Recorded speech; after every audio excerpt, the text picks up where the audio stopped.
দেখেন আমি আগে দুধ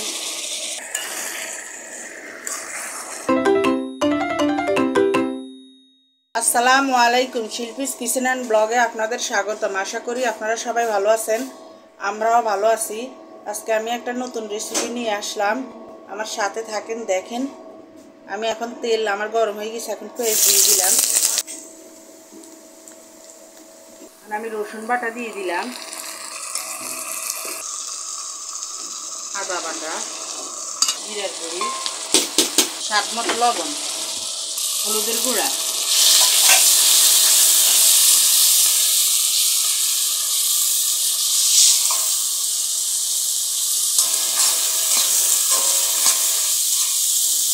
মরিচের গুঁড়া,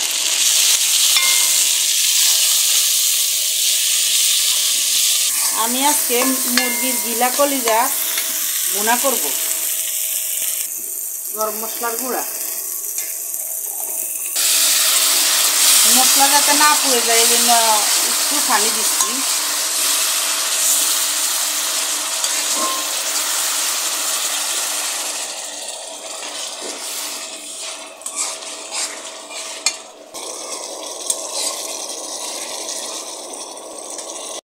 এলাচ লবঙ্গ দিয়ে দিলাম।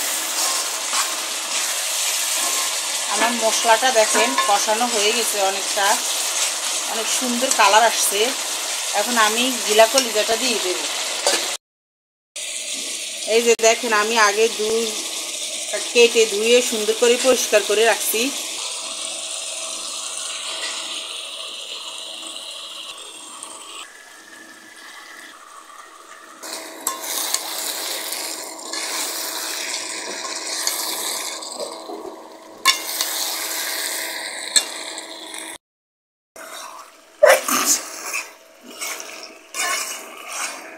মুরগির এই গিলা কলিজাটা অনেকের পছন্দ, আবার অনেকে পছন্দ করে না, কিন্তু আমাদের বাসায় আমাদের সবারই পছন্দ।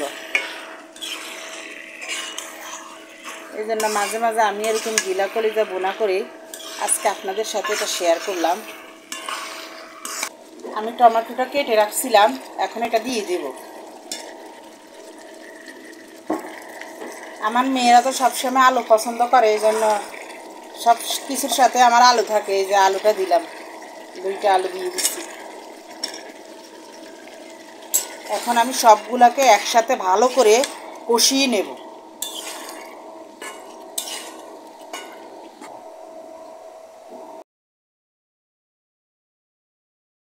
এখন আমি ঢাকনাটা উল্টে দেব।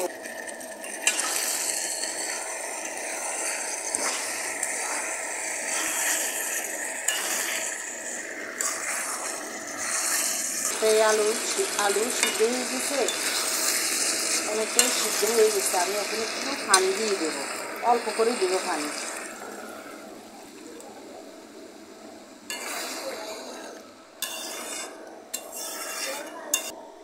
5-6টা কাঁচামরিচ দিয়ে দিলাম।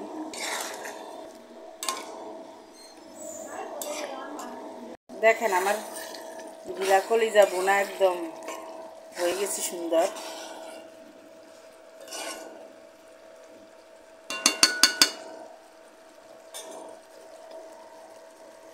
আমি একটু কালা জিরার গুঁড়ি দিয়ে দিতেছি।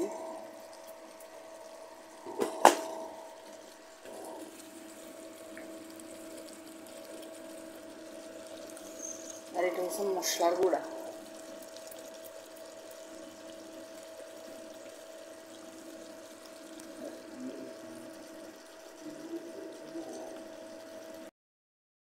অবশ্যই আপনারা এইভাবে ট্রাই করবেন। এটা আপনারা লুচি, পরোটা, রুটি, ভাত সব কিছু দিয়ে খাইতে পারেন, যার যে এইভাবে পছন্দ। অবশ্যই এইভাবে আমার পাশে থাকবেন, আমাকে সাপোর্ট করবেন, লাইক শেয়ার কমেন্ট করে দিবেন। আজকের জন্য এই পর্যন্তই।